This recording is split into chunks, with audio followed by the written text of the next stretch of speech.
haciendo ahorita no está bien, pero sí.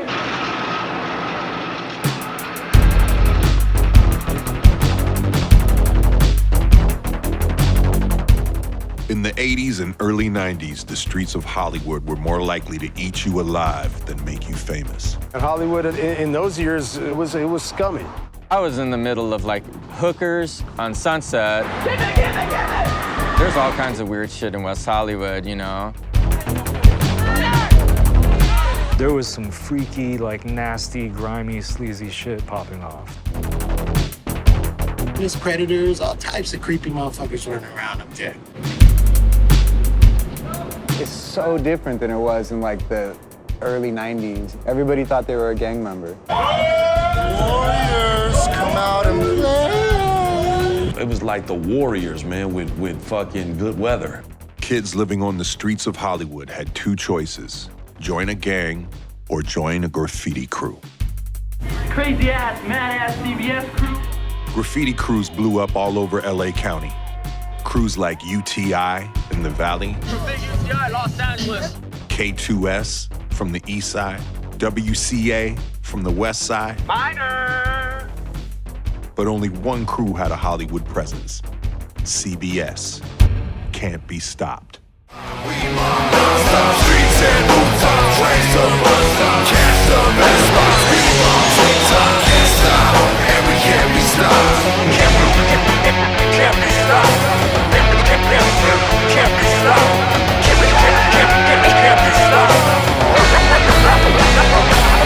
We missed a lot, we lost a lot, you know, we've had a lot of close calls, chased, shot at. I think we have a good backbone. My crew's like one of the oldest and most well-known crews in LA, and if not the graffiti world. Is this like CBS or what? It's CBS. So CBS is, to me, to everyone, is the holy grail of graffiti.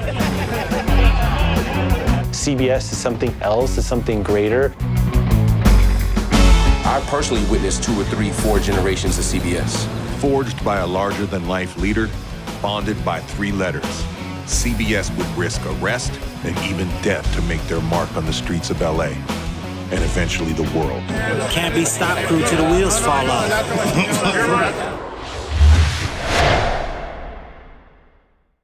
CBS started out as Can't Be Stopped crew. Started out in about 1984, I'd say like 83. The name came from an emotion or energy we had, and we just wanted to kind of take over. Originally, CBS was supposed to be 4 guys. It was Hex, Frost, Theory, and Demo. It was really just gonna be us 4. That was our vision, you know. It's like, they got all these big crews, you know, we were looking at WCA and the mad numbers WCA had. It was just like, we don't want that kind of boom, you know, we really don't want to tag, we really don't want to, we just kind of want to, bomb. The original 4 members met 2 new artists who would change the crew forever: Rob One and Skate. CBS for me came about in a time about 1987. I was hanging out a lot with Skate One, and then hanging out still with Rob, you know, doing stuff. Rob introduced me to Skate first, and they had a crew actually before, like when CBS was literally in its infancy. They had a crew called LA 2 and 2. It was just Rob One and Skate. The relationship with him and his mom wasn't going too well, so he had to like not stay there as much. He wanted to live there, but he was kind of like a real, I guess, what you would call like a fuck-up kid. A lot of times he was homeless. He had his issues, but he was always down for his homies, for the crew, always down. Skate was sort of a loner, drifter type, right? He really wasn't a part of any particular clique. He was kind of an introvert and kind of a nerdy kid and a little chubby. And he just seemed like, I don't know, just wanting to be down so bad, you know? Skate hung out with gangs like the Lads, which stood for LA Death Squad, and the graffiti crew WCA. So Skate originally wanted to be in WCA, but you know, he was a toy. Like back then, he had just started, so that wasn't possible. The fact that he was told he couldn't be in WCA probably got him a little pissed off. So it probably made him work a little harder. In 1986, Hex invites Skate to join CBS. I put him in the crew because I liked him. Not everyone agreed to it. But I love Skate. And if you met him, you know his energy and he's straight good guy, you know? CBS was gonna be done. And the fact that they saw someone who was self-driven and motivated and said, you know what? Here, man, take the torch. And he took that torch and set a fucking inferno to the city.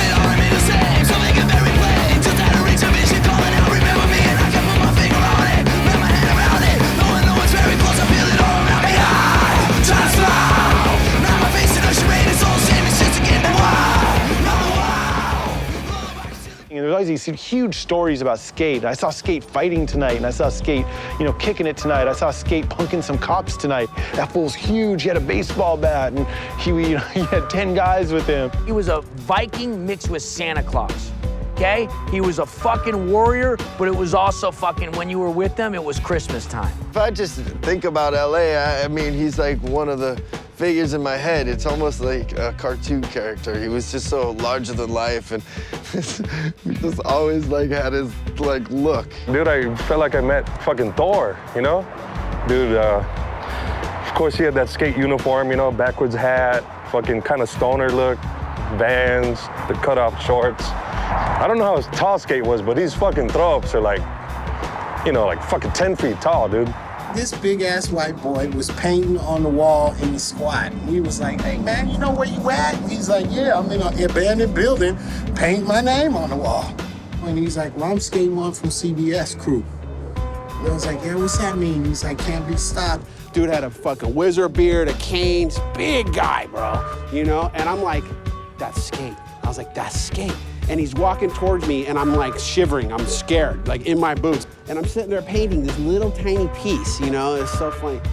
And he stands behind me, and he goes, it was funny how he did, because he's just so big to me. He seemed like a big tree, you know what I'm saying? And he just looked at me, and he stood over me, and he goes, your piece is small. And I'm shivering, looking back, and he goes, you must do it big to impress. And he reached his arms out with his cane, and then went in the water, and then started doing these huge throw-ups, beautiful CBS throw-ups, this perfect motion. I've never seen anybody do such perfect motion before.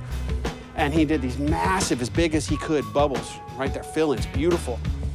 And that was the time when I realized, in order to get the respect from somebody like him, who was this real legend, I gotta go big. That chance meeting had a huge impact on Saber. He would go on to paint the largest illegal graffiti piece ever. He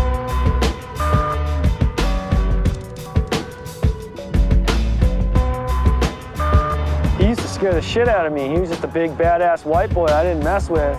Scared of him. All my homeboys were Mexican, actually. I didn't hang out with white kids. So I was even more afraid of him because I thought white kids were pretty nerdy.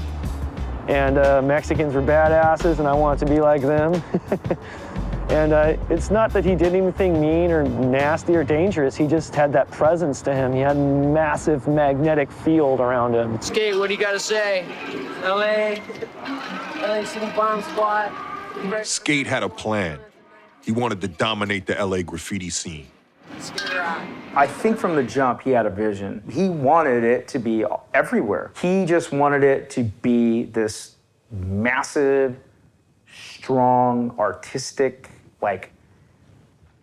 beast. Skate was older than us, and a couple years, and I think he was either already out of school or wasn't going to school. I don't know what it was. I just know that when we would be in school, at lunch, he would come up and hang out on the other side of the fence and slide us markers and, do whatever. So yeah, Skate that was Big Brother right there, man. That was all of our Big Brother.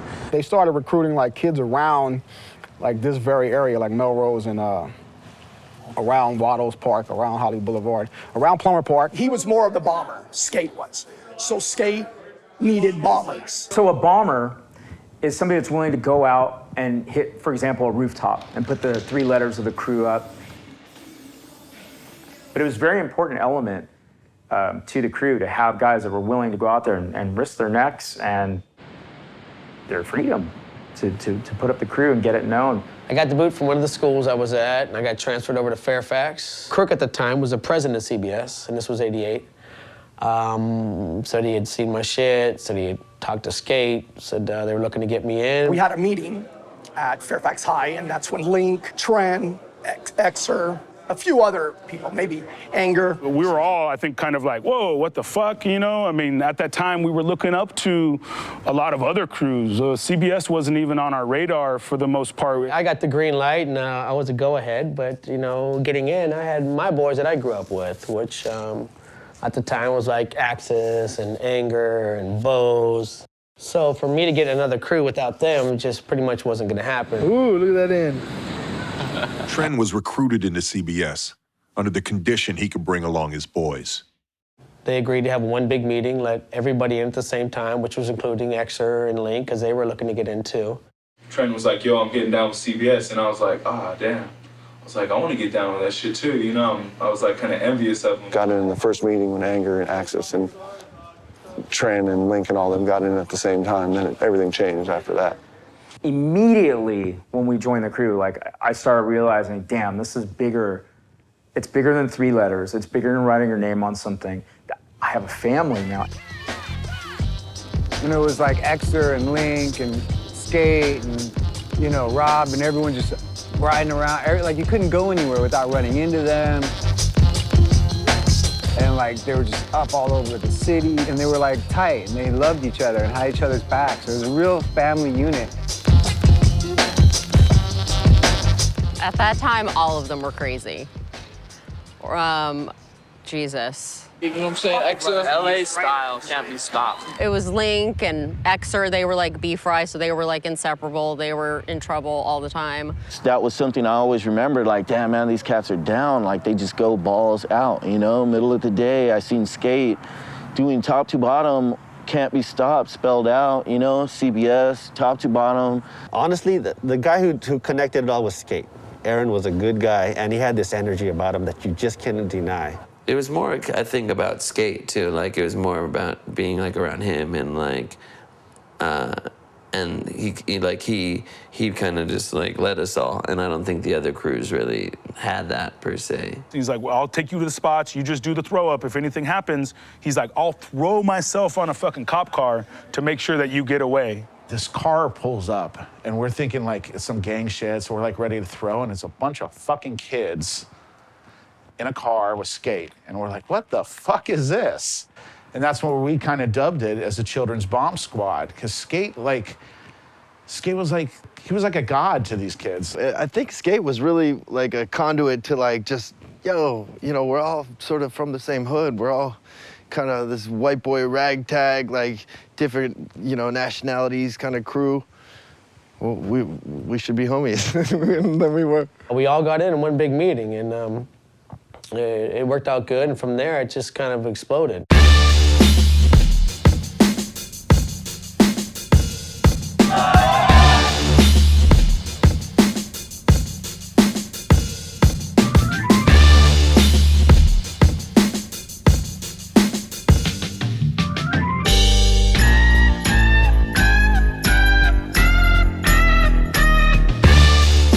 In 1989, CBS added 2 key members, Crasher I'm out here to bomb. That's what I came out here for, to bomb.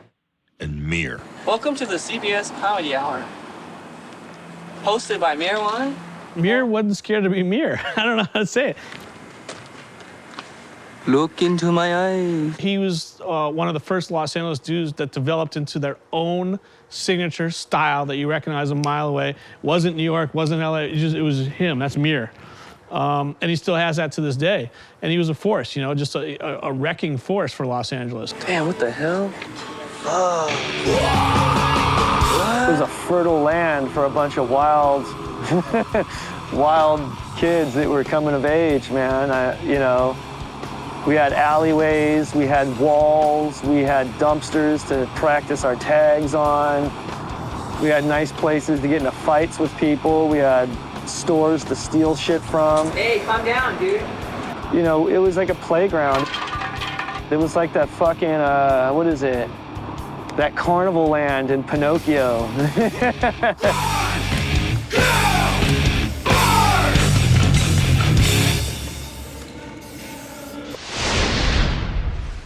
CBS was a lifestyle. We all came from broken homes. We all didn't have a curfew. We all could do whatever the hell we wanted. Graffiti gave street kids an identity. Putting your name on a billboard or a freeway overpass was a way to prove you existed. There's a lot of kids that all they have is their graffiti, and that's a way for them to build self-esteem, you know, in these shitty places, dude, where it's all fucking dirt and buses and fucking ugly fucking city, and you see a fresh piece, that's the shit, you know? If you're on the bus and you're going to school and you saw, like, over the weekend, a buddy of yours named, like, all up and down Pico Boulevard or Westwood Boulevard, damn! It was like having your own marquee. You know, when you're a kid, you're not getting paid for this shit. You're just out there to do it to get respect from your peers or whatever, you know, or to be noticed, or, you know, because your parents didn't hug you enough. You know, we were vandals, and that was the point. You know, we went to destroy and make sure that everybody knew we were there. Whether it was where you lived or where we lived, you were going to know we were there. We were homeless guys sleeping on Mira's couch. We were smoking weed. We were shoplifting for food. We were tagging all night. We were drinking all day. We were just the true hardcore dirt bags of Los Angeles, the nastiest crew around, and that's the truth. Racking means acquiring things without cash or a credit card. It was something that we were doing every day. We were racking paint, we were racking markers, and we're bombing everywhere we're going. We're racking beer, we're racking clothes, you know what I mean? That was our day-to-day life. We didn't have much money, so jacking paint was a big ordeal of it. I remember one time, Skate filling up a cart. He rolled just big shopping cart full of paint. I mean, he was putting six-pack after six-packs in his cart. Either that or just Skate would just gangbang and just roll right out of Standard Brands with a whole shopping cart full. Those guys were pirates. I mean, they really were. We thought we was cool as shit. Like, we'd have like four, like, yeah, with a sweater around. Yeah, I got 4 cans, what'd you get? Oh, I got 3 cans. Oh, I got 5 cans. You see Skate, what the fuck? He's got a shopping cart full of 50 cans. Just 6-pack, 6-pack, 6-pack, 6-pack, and then take a teddy bear, throw it on top, and just push it right out the store like this. He kind of motioned to the cashier. Not quite a nod, but like, it's going down, and walked out with it. Everyone's like, man, I ain't stopping him, you stop him. We broke the window on Hollywood Boulevard and just started throwing cases in the back of my truck. Just tons of cases of paint. I filled up the whole back of my Ranger with this shit, drove off. First thing I did was take about 10, 15 cases of this paint, mixed it all up, and gave it to Skate for fucking giving me the blessing of stealing that paint. But we would always be together, like no cars, no money, go rack some beer, go tagging, but we would be like always together. Back in the day, the spot to kick it was the mall. And the place to be in Hollywood was the Beverly Center. All I can remember just like Beverly Center is like we play massive games of like hide and seek and just terrorize that place, shoplift the shit out of it, stall every escalator so everybody would fall down. What, Skate? Nah, G, the Kingpin was here, dude. Skateboard. Around there. Beverly Center Kingpin. There was an arcade up in the Beverly Center called Starkey's. And there was no cell phones back then, so you could call the phones at the Beverly Center. So, you know, you could call and, like, see who's hanging out. Like, we didn't give a fuck. We'd break down walls. We'd fucking throw shopping carts in the street. We'd be chilling in Beverly Center. All of a sudden, you see this fucking shopping cart fly over the fucking, like, 8th floor parking structure, like, crashing into the fucking, you know, street on La Cienega. Just, you know, just wild, stupid shit.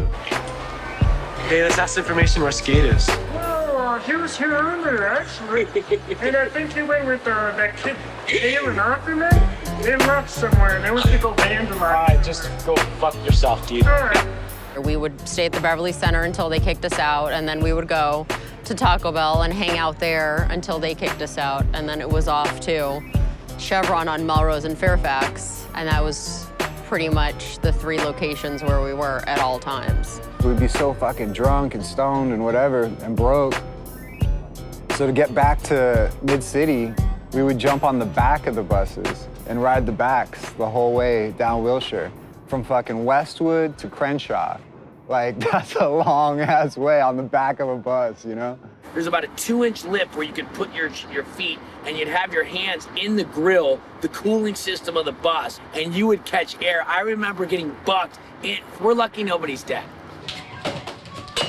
Of course, we were knuckleheads at the time, so you had to be. We were 16, 17, 18, you know, growing up.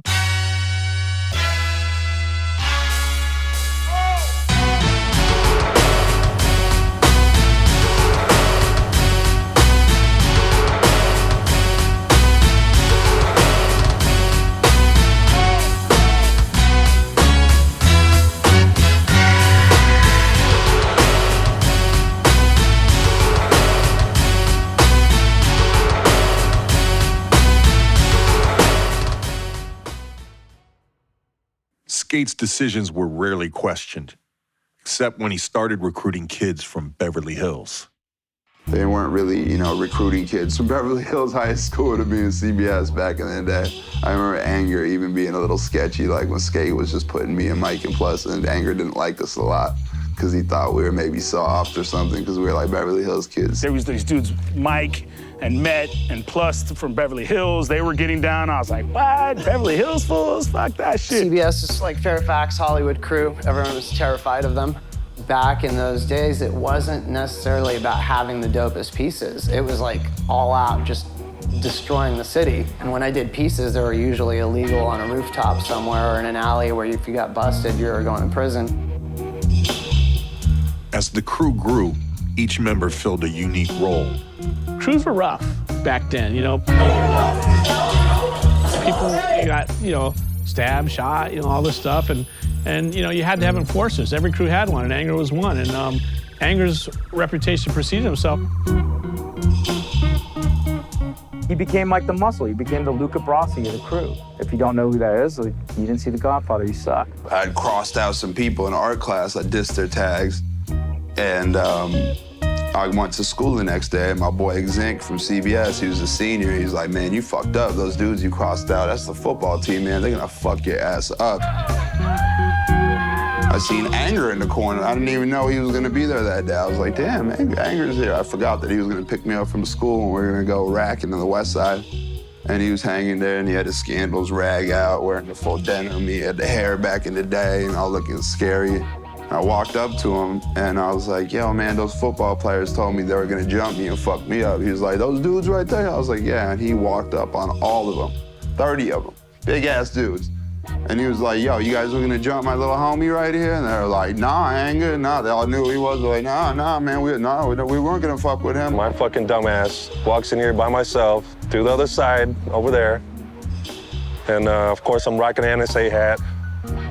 And I just see this motherfucker running up on me with long-ass hair. And I got socked. I got fucking socked. I just remember falling down and my hat flew off, and I get up and it was fucking Anger from CBS. I've always heard of Anger being pretty loked out. I just heard some more stories today about how crazy he is. You know, I mean, obviously he's got some issues. He writes Anger.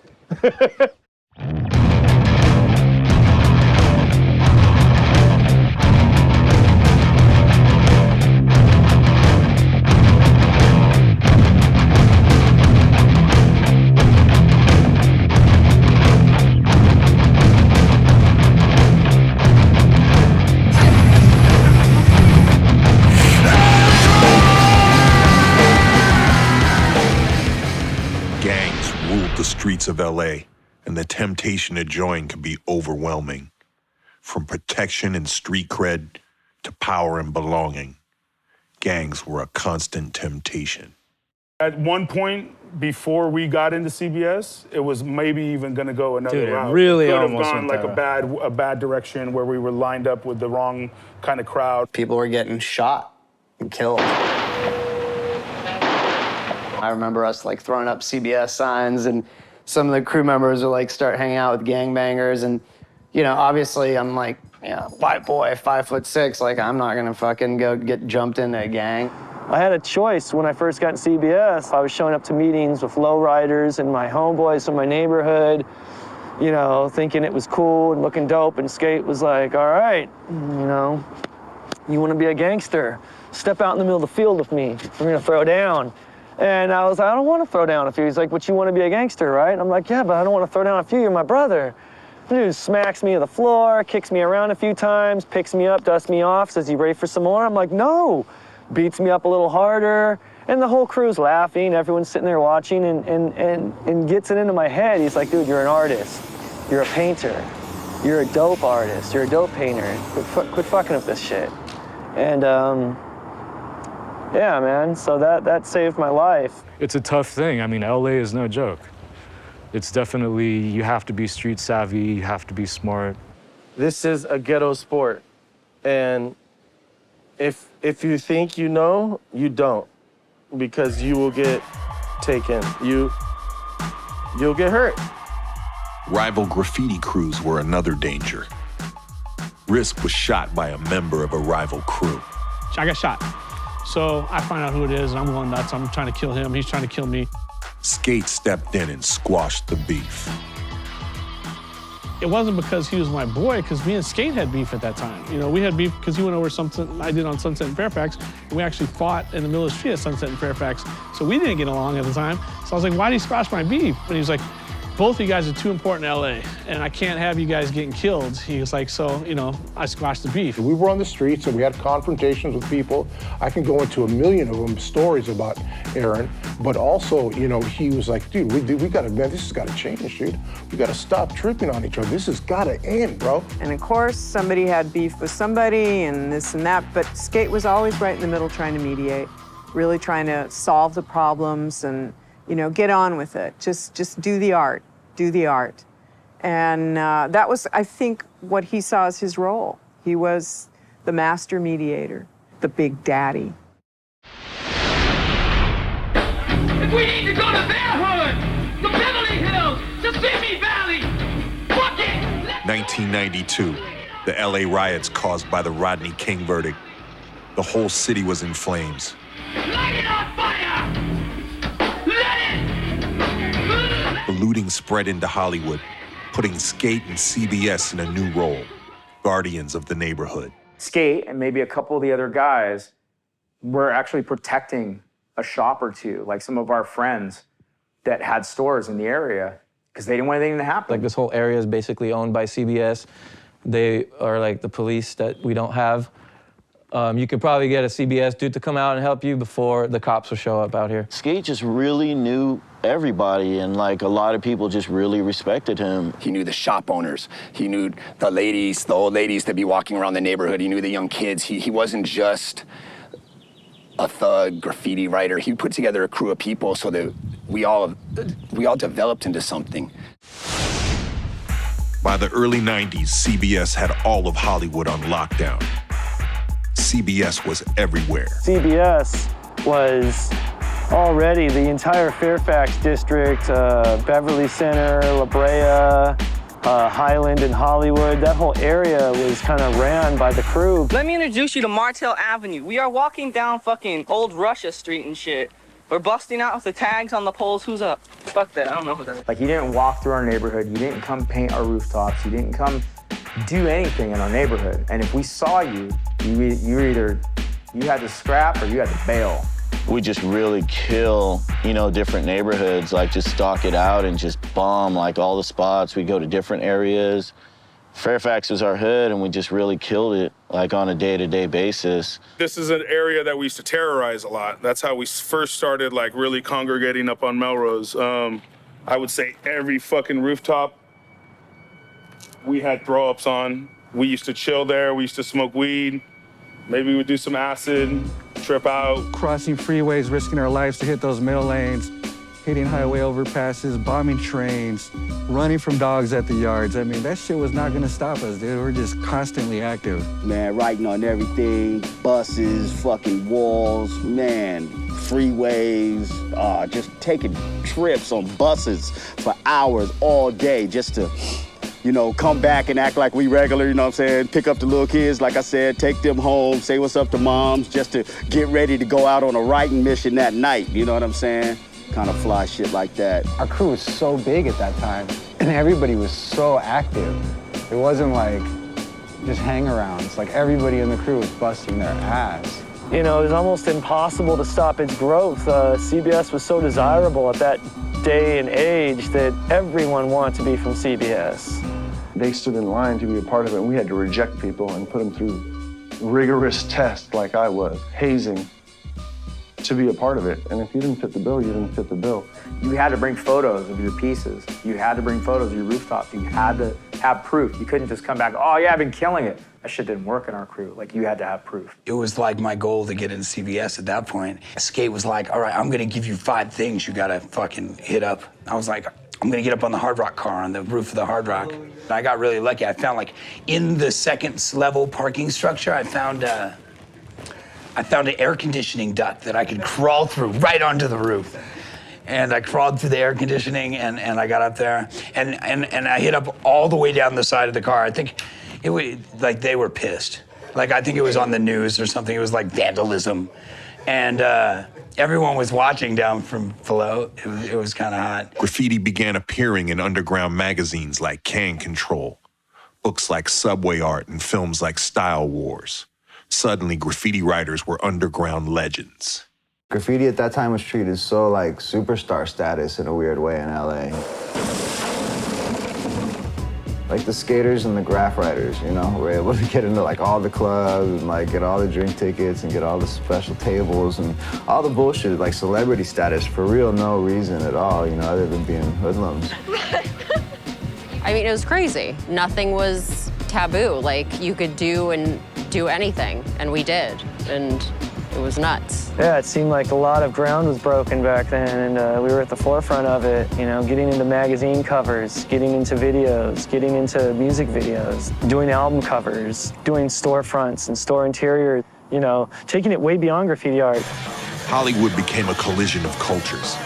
Punk rock and hip-hop exploded, and spots like Beat Non-Stop and the Hip Hop Shop brought the worlds of graffiti and music together. The Hip Hop Shop was right up the street on Melrose. I think it was like early 90s, it really started cracking. And Hex decided he wanted to open up a spot on Melrose. I made it the epicenter of hip hop for the entire city of Los Angeles, and it pretty much went international. And I give a lot of love and a lot of respect to CBS crew for being right there in the trenches as we were getting this work done, bro. Next thing I know, it became kind of like a clubhouse. All types of people started hanging out there. I ended up going up there pretty much every day. We would go and do the hip hop shop like every Sunday, and then everybody would meet there and get some food on Melrose and kick it, and all, you know, we would all throw all of the black books around, and people would do pieces, and we'd draw and do throw-ups and everything. Skate's leadership and his ability to bring people together was a catalyst that helped shape future generations of musicians, artists, and pop culture. I was out with Skate painting behind the Hip Hop Shop, and he knew Shot from UTI, and we're just painting in the back alley. And Shot came up and he's like, "Yo, Aaron, you know anybody that plays guitar, man?" And he's like, "Actually, my boy right here, Eris, man, he plays guitar." He hooked me up with Shot right then, and we just formed LA Downset.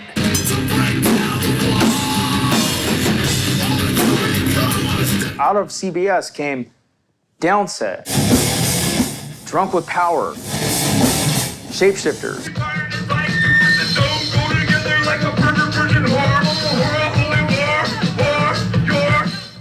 The Pain.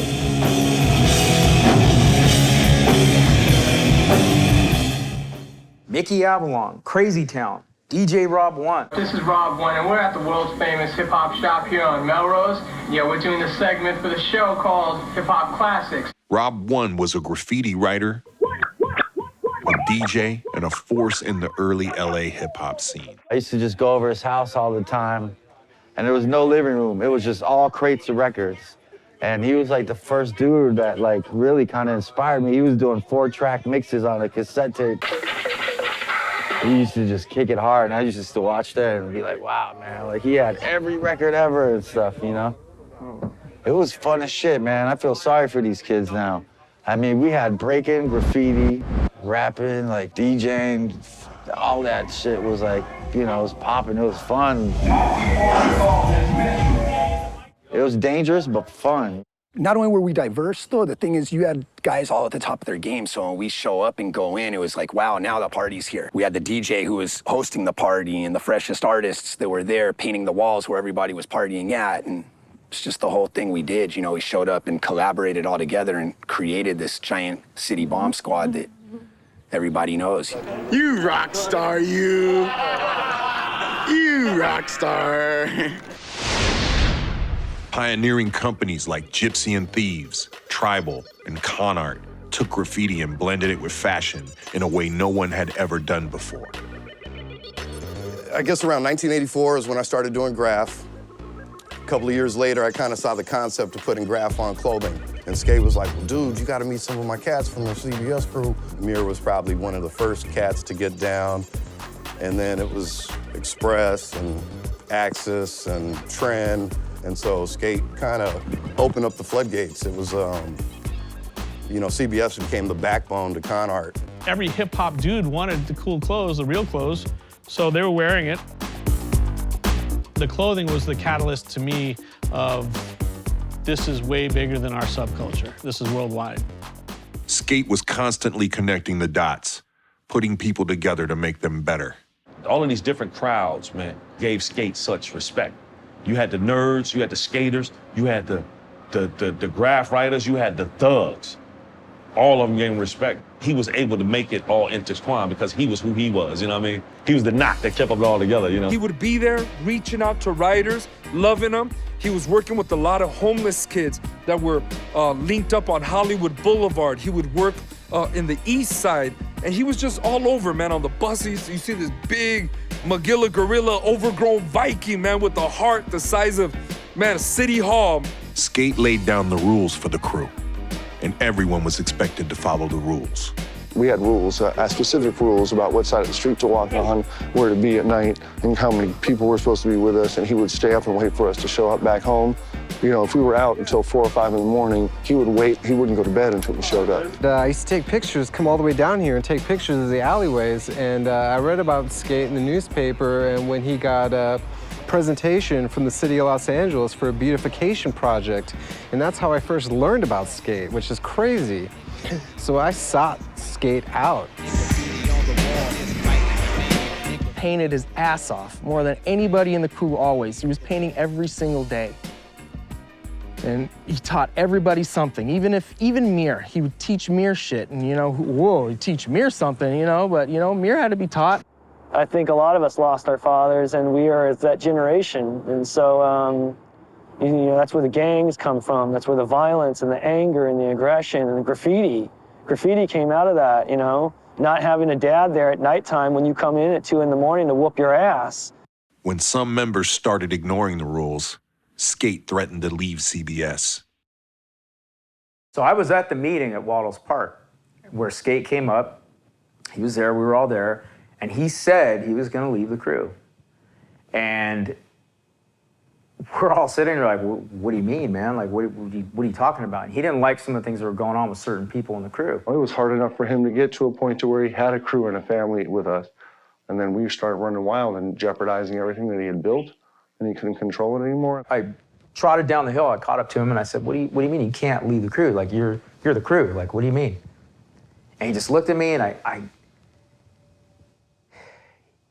he just said something like, oh, I don't know, or whatever. And I gave him a hug, and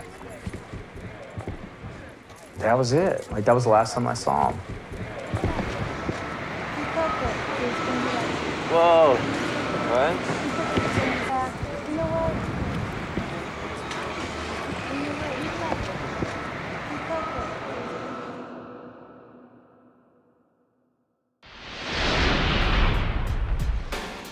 Nobody wanted to do walls anymore. Everybody, was just a hot thing to do a freight, because who knows, your freight might make it to New York, it might make it somewhere else, somebody else in a different state is gonna see your piece. So it was like, you know, moving art, so everybody wanted to do it. It wasn't huge, like there wasn't a lot of people painting trains back then. It was like just a handful. One of the first times I'd ever seen like a train car with graffiti on it was this gigantic train car that said Cotton Belt Slayers. And I had no idea what it meant, but it said Cotton Belt Slayers and it said can't be stopped. It was this giant thing that I saw from, you know, 500 yards away or something. And I just sat there next to the train, you know, next to the road. And I was just like, that I want to do that. Like, that's what I want to do. It started getting more and more popular, and by like the early 90s, we were going out like at least a couple times a week, you know, and doing freights pretty much like more than we were doing walls. It was a serious thing. I mean, not only you had to watch out for cops, you had to watch out for gangsters, you had to watch out for bombs. You're there to do what you need to do and get out safely. Just when you walk in the yard, it has a specific smell. It's like you smell that old rotting wood and you don't know what you're stepping on. There's like dead animals in the yard. It's just like a whole nother thing, you know? Cutting through fences, and it had a whole different feel to it. You know, to me, that felt like graffiti.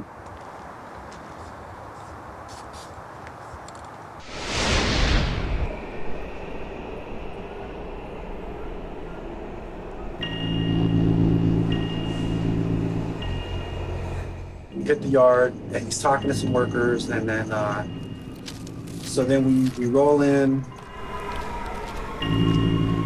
and it was still too hot to paint, you know. So you did a quick like crash outline. We were supposed to go that night with him to the train yard. And that night the yard was real thick. Like there's I think there's 2 running lines or 3 running lines, and then there's like 10 or 15 just tracks full. And usually there's like a couple of extra tracks where, you know, you're safe from the running lines. You just had to be really careful of, like, you know, you have the fast trains going through there, like, you know, express trains. Because that yard has the Metrolink and Amtrak running through it. And they don't slow down. They're doing like 75 miles an hour. We did see the lights. 3 huge lights. Everyone saw it. We knew it was coming. We were all yards away from each other, meaning me, Barry, and Skate. Skate's like, let me get your camera. I'm gonna take a picture of this real quick. And we kind of got into a little argument, like, dude, I don't want to. Let's just wait. He's like, no, let me get a picture. So I'm not gonna tell him no. So he grabs my camera and he's taking a couple pictures. And then the train, I hear the train honking. We weren't moving fast. We weren't, not as fast as that train was moving. And then all of a sudden the train just goes by. We just kind of huddled up against one of the trains and then heard the braking. And then it stopped, like probably the end of the train, and when it finally stopped was probably like, maybe like 200 feet from where we were standing. And Barry was able to turn around and say, I don't see Skate anymore.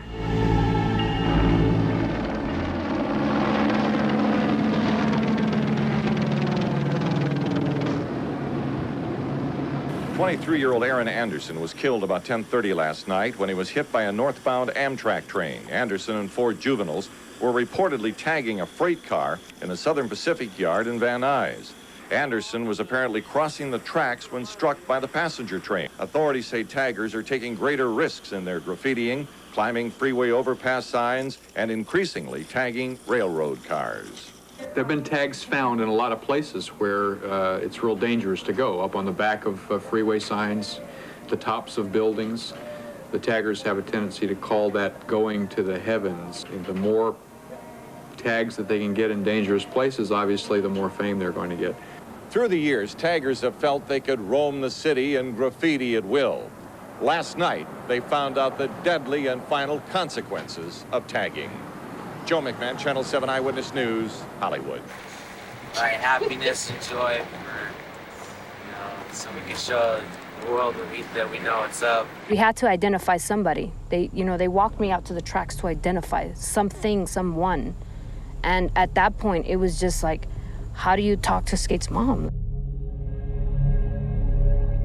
When I hung up the phone, my mom asked, what was that about? And I had told her because she had known Skate for the same amount of time that I had, because he'd been a part of my life from day one in my home. And I told her that Aaron got hit by a train. And she stood up off the couch and she asked me, well, what are you gonna do now? And I walked out of the house and all I could think about is, what the fuck are we gonna do now? Well, what do we do now?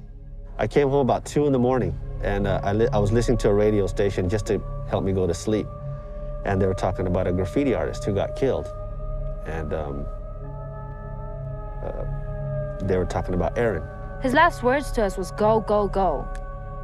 I mean, he totally, he must have seen the advance of the train a lot faster than we've seen the advance of the train. I got upstairs to a phone call from Anger of him crying. And Anger basically, after a few minutes, being able to tell me what happened. So it was odd because Skate had called me and left me a few messages to let me know he was just, I don't know, going to paint, going to do a crash piece and saying what's up. Or I don't know if it was a farewell or what it was, but fuck. At that point in time, it wasn't really a good time in his life. But, he might have been struggling. I don't know.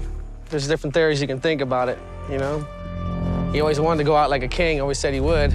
Did he do it? Who knows? It's everybody's theory. I think it's a possibility. I think he might have got fed up and a little tired of everything. Other than that, boy was bad. Who the fuck takes on a train? That's gangster. I made 60 of these, and if you had one of these, you were an OG. As a piece of shirt he died in, I made about 60 of those. I gave them to everybody that was close to him, so they could have a piece of the shirt that Skate was wearing when he died. Next one! Oh, yeah. What up, world? This is Rob 1. I'm just taking a minute out to reminisce about my brother. There is no other. Goes by the name of Skate 1. Word. Can't be stopped. Skate was a big, important character for LA graffiti history. I mean, there's a few kingpins within LA. There's a few. And, Skate is definitely in that list of the main people who started, graffiti in LA. I think his life experience did take a huge toll on him, and I think his identity was totally graffiti. And perhaps being displaced was more than he could bear. I remember him saying at one time, just if it wasn't for graffiti, I wouldn't be nothing. That was it. That was his focus. That was his focus in life. And he brought that passion to bear in his work, and he obviously inspired a lot of people, not just from CBS crew. It wasn't a good time. It wasn't the most righteous end for him. It was a life cut short. It's fucked up. It's an ugly story. Didn't have it easy. People used to really punk him and mistreat him. That forging is what made Skate the beast that he was. And had he not been forged into that man he became, I don't think that CBS would have the strength and the love and the cohesiveness that they have as a crew. And I never had a chance to really tell the homie.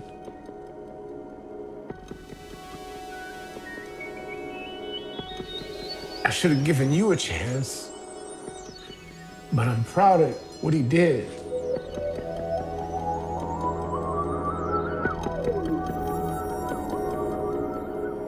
To honor Skate's memory, the crew went on an all-out bombing spree. I can't remember the number exactly of how many memorial walls went up for him, but I remember some very heavy hitters at the time going out and doing walls for him. No one asked them to. They just went and did it on their own accord. I mean, graffiti-wise, we did. You know, we were stronger than ever, almost just to prove a point. You know, like for skate. You know, like we're gonna do the most damage we've ever done for skate. You know. I'll say this. I'd like to say this on camera. I really would. I've never wrote R.I.P. next to his name. Never once. Back then, now, and I won't. Because he's still here with us. He's still here with us. One memorial on the side of a Hollywood art gallery would open an important door for the crew. We were over at Painting 01 Gallery. It was a little bit after Skate passed away, and it was the rest in peace wall that we were doing for him. It was massive. I mean, we did this character of Skate's face. It was, dude, it was giant. You know, I kind of flipped some lids. They weren't used to seeing graffiti done like that. Suddenly, gallery owners wanted graffiti inside for sale. That's where Mir started doing some of his shows, and he started showing with different people. It was the beginning of the new era of what graffiti, not only in the streets, but we were taking it to the galleries and we were defending it, and it was getting out there in magazines and videos and out to the world. Keep on running to your work all the time. Yeah. It started the beginning of who we are now. Me and one. Yeah. So it's a really beautiful time, you know, to get that mural going on and kind of have that ascension from the streets into the fine art gallery and kind of help, I guess, in some ways further the art form. I think that spawned a little bit of, you know, the trend that was to come, which was people getting, wanting to now make money at doing their art, you know what I mean? And it wasn't only about running out and doing it and giving, you know, giving the public a free show. Let's get serious for a second, because we all got some painting to do and other things to get. Yes, we do. Part of, so. Anger stepped up to try and fill the void left by Skate's passing. When Skate passed away, Anger stepped in and he became leader of the crew. You know, he had these big shoes to fill and he filled them, and he was out there pushing the crew. Someone had to. Someone had to step up, because if not, we just would have all just, I think the whole thing would have just really fallen apart. Creatively, you had Mir, Access, Express, all these dudes out there doing these huge, incredible murals, you know, so the crew was steamrolling. He did take the reins and started adding new members and started like wanting to keep it the way it was. And you had people really out there crushing again, crushing the yards, Melrose back on point, people recruiting again, and quality recruiting. Some of our best members came from, that are still in the crew today, came from that period of like 95 to 99. You do a graffiti tour, you know? A dominant creative force for the crew was Skate's friend, Rob One. Killing shit. Yeah, that's big Anger One right here. One thing that Rob definitely passed on to me was his passion. I mean, when he spoke about the crew, when he told stories about the crew, and you could feel it, like the way he felt. Rob was, like I say, very inspirational to a lot of us because of he was this big guy in the industry and in the hip-hop community. What the fuck am I doing here? He didn't carry himself like that. He had so much love for the graffiti game that when you were with him, that's what he focused on. What was so glamorous about CBS, it like encapsulated everything from punk rock to hip hop to like graffiti to like LA hardcore street mentality. CBS with Rob, Mac, man, that got CBS respect like all across the board. DJ Rob One. That's when LA was at its peak. And Rob One was, he was a king. I'm still here. Rob wasn't gonna talk about that. He was more an action guy. He's gonna do it more than he's gonna talk about it. He brought some people around that, again, are people that are still here to this day. I just wanted to be a part of it so bad. And same with Skate, you know, he had the same ambition and drive, and I think like the forefathers of CBS saw that in Skate, and like Rob saw that in me, and he basically took me under his wing, a toy from the West Side, trying to get down with the Hollywood's elite. Rob One out of retirement type of shit. Thanks to my man Blake. Hey, who's that vandal? He was taking out the younger crop of guys and getting them in the freight movement. He was continuing on what Skate had started. By 1995, Rob One's creative energy helped bring important new members into the crew.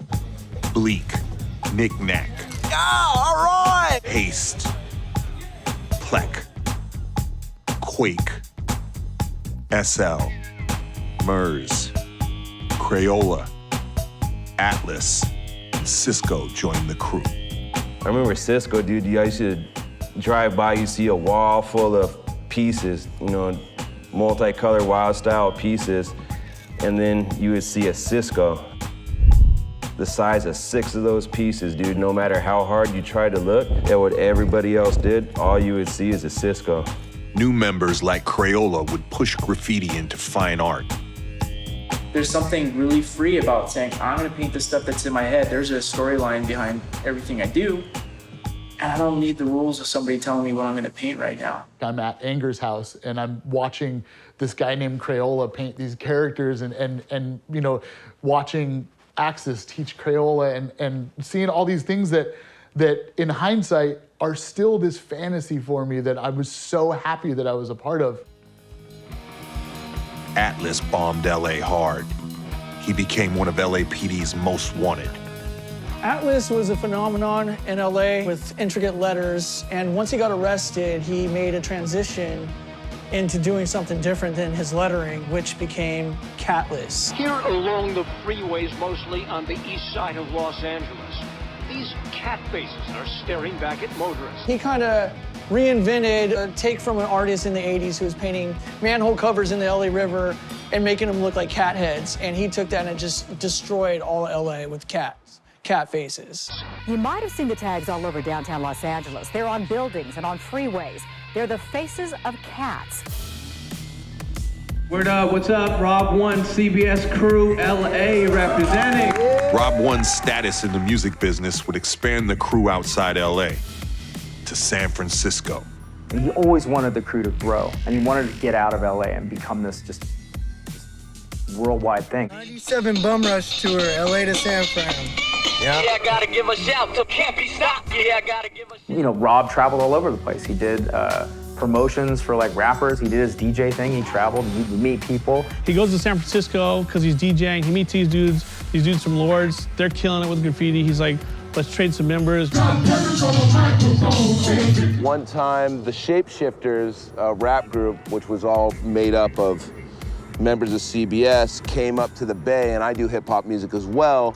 So Rob One hooked us all up, and I started kicking it with them. The Mad Ass California Bomb Squad, read it and weep. And they started coming to the Bay and painting. They had a very similar vibe to us at the time and a similar approach to things. And eventually we just ended up merging a lot of our guys into theirs, and they ended up with you know, a lot of members in CBS as well. Always in front of the piece, even though we're done, he needs to step.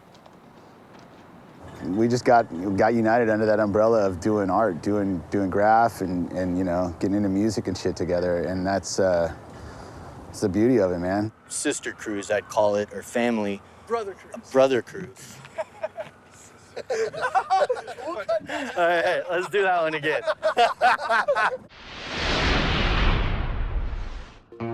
CBS was a family, but even brothers fight. Hey, fuck you. Get in the shit and the fuck out of here. I think me and Anger started having some major falling out after Skate died, and it seemed like tension was building up between other heads in the crew. Disagreements with members of the crew drove Mir from CBS. Rob got into some shit with Mir, and I was there, and Mir was just kind of like at the end of his tenure with CBS. I left the crew in a place where I was super frustrated with it. Me and Anger, you know, we butted heads a lot. Mir's departure was not the only difficulty ahead for the crew. Lightning was about to strike twice. We live another day. You know what I'm saying? Anyway, it's a little something. Peep the method. One day, Rob comes home. I was living with him, and he comes home and he thinks he has a hernia. He was working at Beat Nonstop, putting out records with 2Mex, and we were, you know, going to Hawaii, we were going to Mexico, we were painting, we were traveling the world with Shapeshifters performing. He goes in to get a checkup like the next day. He's diagnosed with cancer. Yeah. What's up, DJ Rob One in your face? That's what I'm talking about, feeling kind of sick. He did open up to me, and you know, it was a sad thing, man, because I experienced it with him, dude. I was there with him every day. I'd wake up with him, you know, call it a night, see him before I fucking knock out, dude. And then just, you know, hear all the shit he would have to go through. It was like the most evil thing that could happen to someone that was really just a force, you know, a positive force. We did a Shapeshifters and 2Mech show on Halloween in Pomona at the Fox Theater. Circus was dressed up like a cop with a pig nose, and like the security guards were like the Nation of Islam, and they weren't with that shit. And like some conflict broke out where like they were like talking shit to Rob, and Rob was talking shit to them. He looked at us like, I know we're gonna get jumped right now, so I'm gonna say whatever the fuck I want to say. And that was just Rob. Fucking beat him down for a second, and motherfuckers started rioting, kids started breaking windows and all this shit, and it fucked up his leg. I think he just finally started giving up when it was Skate's anniversary. His mother had just passed, and then he was just like, all at the same time, he finally just stopped fighting. He knew it was his time to go, but he didn't feel no kind of way other than he just hoped everybody held it down. You know, he was really in good spirits. I don't know if a lot of people know that, but it was a good thing to see. He wasn't all down and fucking out. Deja vu, you know what I mean? We're losing another one again because Skate and Rob were like, that was 2 and 2, you know what I mean? That was like the guys who were always repping CBS and who showed us how to rep the crew, you know what I mean? And now this dude was the second dude that, you know, was about to, you know, leave us. Mir and Rob never had a chance to settle their differences. You know, when someone passes away, if you haven't made it right, you're never gonna see them again. And so you kind of like, you live your life with this thoughts of like, you know, I wish I could have said this. So you end up living with some weight, you know, in your heart and your chest. The impact Skate and Rob had on CBS will live on forever. We are at the gravesite of my man, Rob 1, also known as Ager, from the CBS crew. Some people know him as Robert Corey. And he was my friend. And he was one of the guys I started doing this with from the very beginning. He was there, him and my buddy Skate. Think about it all the time. I wish he was here. I do. I miss Rob a great deal. He was a good friend of mine, and I wish he was here to see what people have done and where they've taken the crew, because I do think he would be proud, and I think absolutely, I think he'd be proud.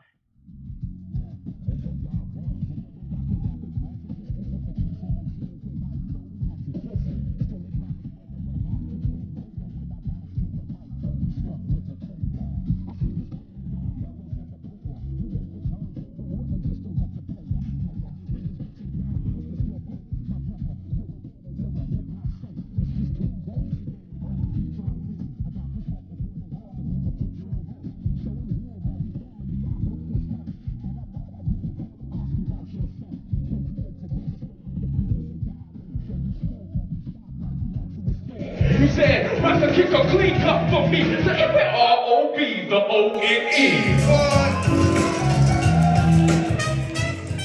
Members of the crew would take the lessons learned from Skate and Rob to become successful, celebrated gallery artists. Catch the CBS tag? Oh yeah, like Mir's doing great. Like Mir shows all the time, his paintings are fantastic.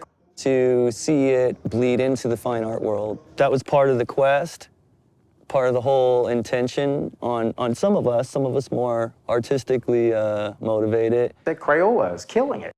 You know, they're selling their shows out. It was just this magical thing. It was graffiti was the voice of the dissatisfied soul, you know, and it that would be heard by, you know, millions of people finally. I've got to work with and curate projects with the Getty Research Institute, with the El Segundo Museum of Art. I have a piece in the permanent collection at the Getty Research Institute, but I would have never imagined that be the case when I was 17, 18, 19 years old. Like, no one cared about it. Graffiti was giving me basically all my long-term friendships And it's given me my life. It's given me a career. It's given me everything I have to this day is through Graph. So I owe that to the crew. Oh yeah, the one and only. My buddy Cisco went on from being one of the most prolific, like crazy dudes on the street. He's a professor now. And I think he's written a book about this, and he talks about this stuff, gives lectures. I mean, it's incredible. CBS is about guys with like minds coming together to make this phenomenon happen. And that doesn't involve money. That doesn't involve egos. That doesn't involve power relationships. It just involves coming together to get the job done. No one cares. CBS. Whoa, you thought so?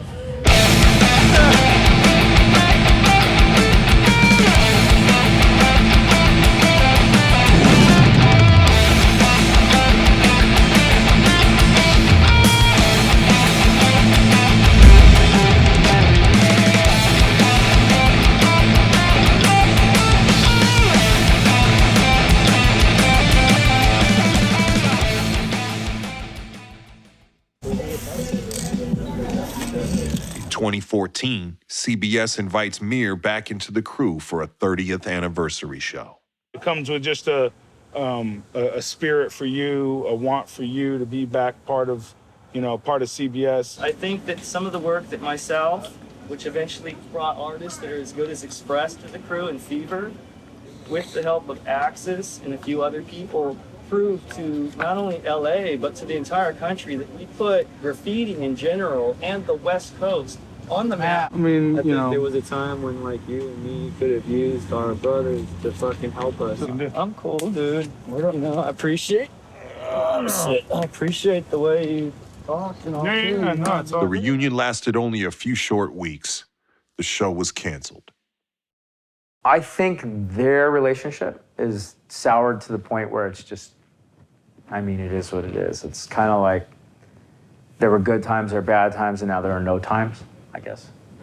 And I think that's where it is. Despite the troubled times, heartbreak, and conflict, CBS can't be stopped.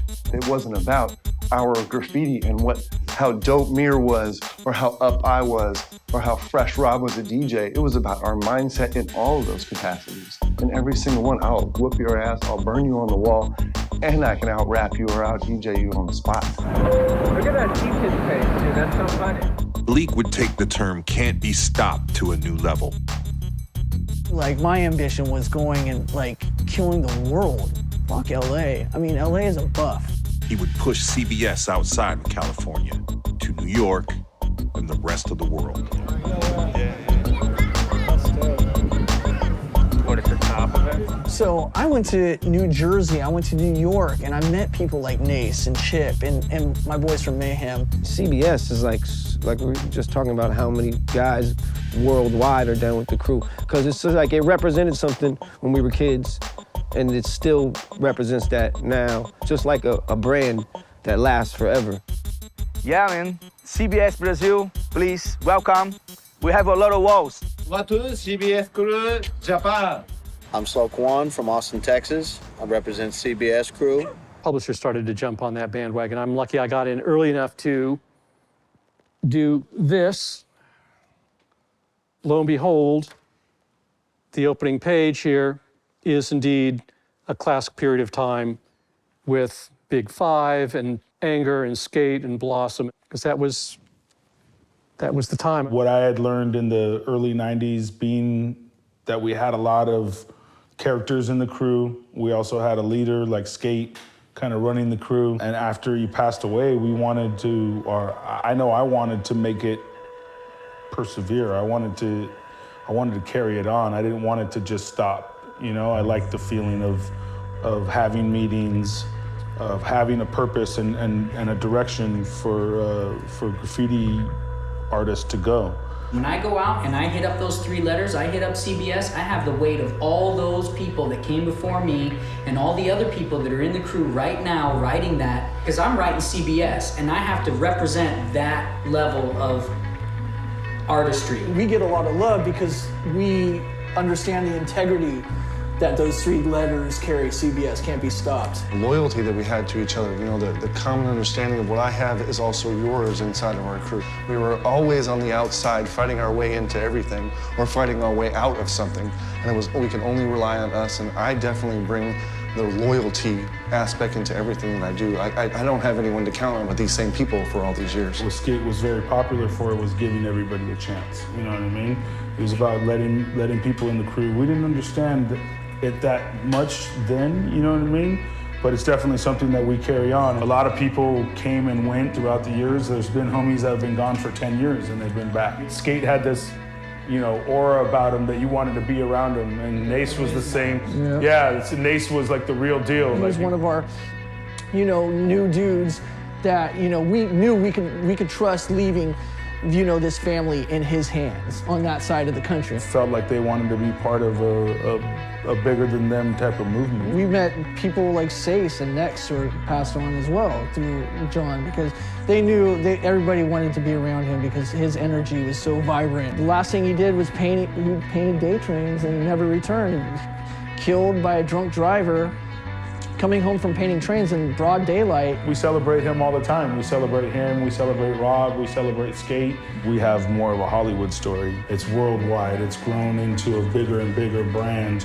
We've taken it to Brazil, we've taken it to France, Japan, you know, Texas, New York, New Jersey, Minnesota, North Carolina, Chicago, you know, Bay Area, back to LA. It's become a monster in a sense because it's everywhere. It's global now.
Bitch, look at that fucking Queen Mary. That fucking thing, she's gonna fit through here. Rip each side of the wall down and squeeze us between it. No way. So basically, that was a transition, and say that again. You need to save this because one day we'll be famous. Want to tell the truth right here, or do you want me to just make up something? Because okay, really, it's like just a big ass truck. You're just rolling on the top of it like Teen Wolf, you know, catching spots. Wow. Like Teen Wolf. City Bomb Squad, California Bomb Squad, Young Can't Be Stopped. It's all the same. Oh, this one looks like bomb, right? Holy shit. Oh, that's fucking god. You want to hear about the graffiti? I got you in the graffiti. CBS. Let's go.